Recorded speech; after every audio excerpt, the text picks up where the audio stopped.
G'day guys, Jason here, welcome back to my fish room. So in last week's video I said we're going to be heading over to Adam's fish room this week, and I'm going to be giving you guys an update on the aquascaping he's done in his fish room. Now I've already posted 2 videos of Adam's fish room, and if you haven't seen those videos yet, I do suggest you watch them first, and you can watch the playlist right here. However, if you are good to go, let's get straight into it with part 3 of Adam's fish room tour. Rightio guys, we're back in Adam's fish room, and we're going to do a bit of an update on some of the changes he's made to the fish room since we last had a look.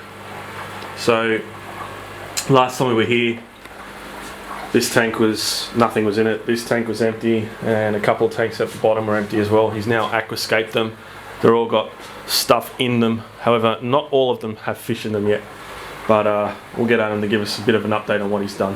When I moved my fish in here, I decided that I did want to have a heavily planted tank because I never had plants before. Yep. I was never really sure what fish I was going to add to it. The main focus was just getting it planted first. So yeah, what I did was I went out and I bought some aqua soil, so that's ADA Amazonia.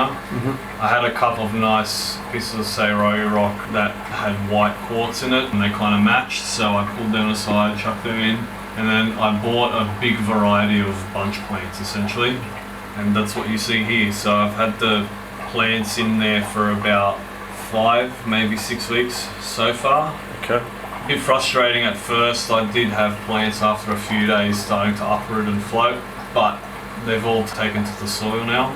So I have noticed some growth, which is good. I've heard that the water parameters can fluctuate a lot because of the Amazonia soil, so I don't have any fish in here at the moment. I'm going to give it a bit more time to mature before I decide what I'm going to put in there. So I actually ended up getting some cherry shrimp, so now I'm planning on putting my yellow cherry shrimp in there, and I'm thinking of maybe getting some really small Raspora to go in there with. Oh, nice. Maybe chili or maculata.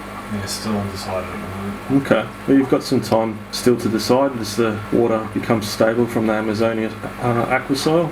Really nice looking tank. I love how the plants are growing, and I really like the Saroya rock you've chosen here, Adam. Really nice texture in it. Very nice. Alright, let's go on to the next one. This is probably my favourite tank in the entire fish room, and it still is. What have you got in this tank now, Adam? Because I understand you've changed it a little bit. Yeah, so I got rid of the blue ram I had in here. Okay. I added another calico longfin bristlenose, so I got 2 in there. And I bought some corridoras. So these are the first corridoras I've ever the first kept. ones, yeah. Yeah, okay. So I bought them because they actually came through a Cichlids Society auction that we were at. And so I looked them up to see what they were, and I like the look of them, how active they are. Yep. So I bought 6 of them. They're Corridora Sturbae. They're brilliant to watch. Yeah, they're beautiful. They're very active, very striking markings on them. The calico bristlenose look beautiful as well. Beautiful long fins. They've got a red, almost red fringing on the fins as well, and they're quite large now. How long have you had them for? It'll be close to a year now. So really? Very small when I bought them. It's been a long time coming, so I can see now that there's a male. Definitely one of those is a male, and he's starting to get the bristles. So I've got 10 of them. Wow. So I'm hoping that they will be at breeding age very soon. Surely. Yeah. And as you know, I love this tank, and those cories are a really nice addition to it. Alright, on to the next one. Okay, so what's in this tank, mate? So I've got a pair of Neolamprologus Walteri. So I did have my breeding pair of mustax in here. Okay. I've bred a fair few number of them now, and I've still got plenty of growing out, and I wanted to just change it up a bit. So I had a pair form in my old fish room of Walteri, so I decided to put them in here to give it another go at breeding them. Yep. So they've only been here for 2 weeks or so. Oh, okay. Yep. They look like they're starting to slowly settle in now. Yeah, stunning looking fish. Very classy looking. Love the scales and the markings down the sides of their body. They're a member of the Brachati family, so they step breed as well.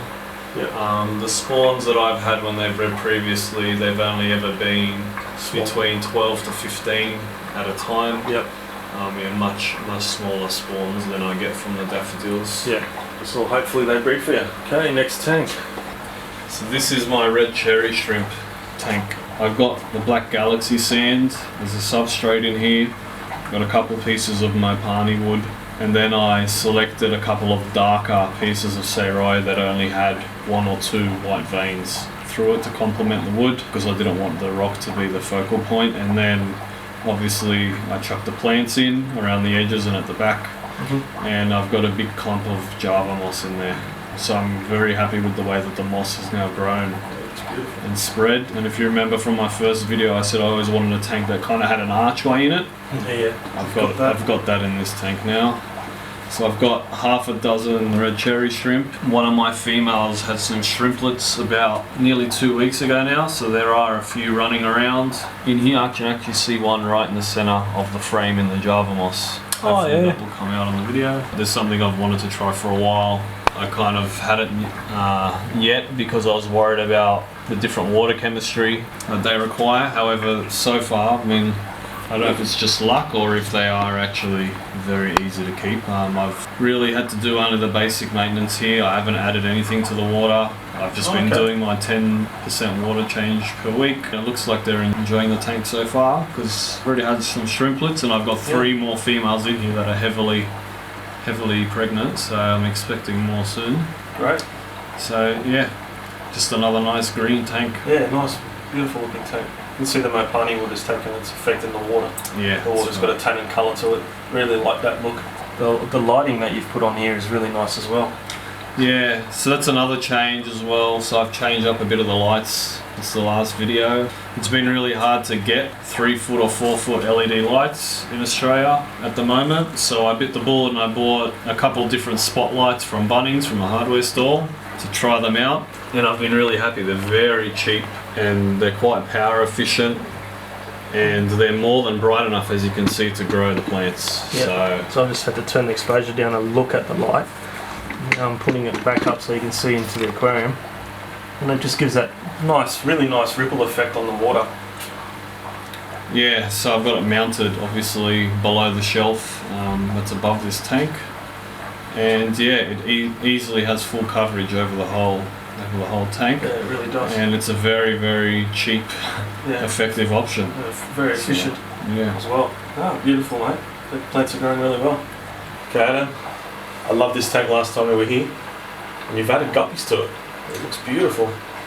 Yeah, so this is the tank where I still hadn't quite decided what I wanted to get for it. I did have an apistogramma in here, I got rid of that. There was only a calico bristlenose in here, and I had my guppies running in my old fish room, so I thought I'd move them over in the meantime until I figured out exactly what I wanted to get, but I kind of like the way this tank looks now. Yeah, it looks great. So I may end up just leaving it with guppies.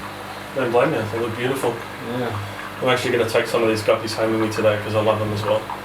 So I'll have some different guppies at my place too, but they won't have a beautiful aquarium like this at my place. So yeah, it looks really nice. I love that rock. This is the strata? This is strata rock. Strata rock. Yeah. And so I've got, again, I just bought another cheap spotlight here to light this tank. Yeah. And it's good, the colour of the light, it's kind of got that yellowy golden glow. Golden number. Yeah, it matches perfectly with the scape. Yeah, it does. It really does. In this tank. Okay, so this tank, you may remember, it was the tank where I wasn't too sure on the scape. So I ended up keeping the red lava rock in this tank. However, I changed the substrate and the driftwood, so did you? I bought some ADA Colorado sand. Oh, that's the ADA. Yeah, that's what the substrate is. I kept the lava rock, and then I ended up buying a piece of, it was called Golden Vine, it was a Dymax brand, and it was a beautiful light coloured wood. When I bought it. However, as it's matured now, it's started to darken. However, I don't mind it though, Looks because nice. it's got some red kind of It does have some red through it. red doesn't it? colouring through it. Mm. So kind of, I think it fits in really well with the red lava rock and the colour of the sand. It does. Yeah, so... And what fish you got in here? So I've got 4 Pacific blue eyes, so they're Pseudomogul signifer. Yep. They're an Aussie native, so I wanted an Nice. Aussie native tank, and so this is it. So I've got 4 of those, and I've got a pair of desert gobies in here as well. Mm-hmm. That's why I've got that breeding cave there. That driftwood with the plant on it on the left, I'm not planning on keeping that in there. Oh really? Yeah. I like that. Yeah, I don't want the different type of wood mixed in. Yeah. I wasn't planning on keeping that in there. Oh, okay. I wanted to keep that open space. Oh, fair enough. I've just kept that plant in there to keep it alive until I figure out where I'm going to put it. Beautiful little tank, mate. It's really, really nice. You've made this one look a lot better than what it was. As much as I did like that tank once I saw it in person. Yeah, I like what you've done with it, Adam. Yeah, I wanted my Aussie native tank, and now I've got it, and I'm happy with the way it looks. Yeah. Very nice. Okay, Adam, what's going on in this tank? So I don't have any fish in here at the moment. Yeah. I am going to put my Sexfasciatus gold breeding pair in here. Okay. Still in their tank in the old fish room at the moment. As you can see though, I did move all my Sarai rock into the tank. I was trying to go for a very heavily decorated tank, however I just can't get the look right, so for the time being I'm just letting it sit in the tank until I figure out what I'm going to do and until I'm ready to move my pair. So yeah, I'm just letting the tank run. Fair enough. At the moment to mature a bit. Yeah, and you're seeding those sponge filters. Yeah, that's right. Yeah, nice. And we'll take it from there when the fish are ready. Okay. So there you have it, guys. Part 3 of Adam's fishing tour. Well, what do you guys think? Do you like what he's done with the aquascaping? I personally do. I think he's got a real eye for it, and he's managed to make every single tank in his fishing look unique. He also has an interesting selection of fish, some that I've never seen before. Anyway guys, I really hope you enjoyed this video. If you did, please hit the thumbs up, like and subscribe buttons. I really appreciate it. Okay guys, I'm going to wrap this video up right now. Thanks heaps for watching, and I'll catch you in the next one. Bye.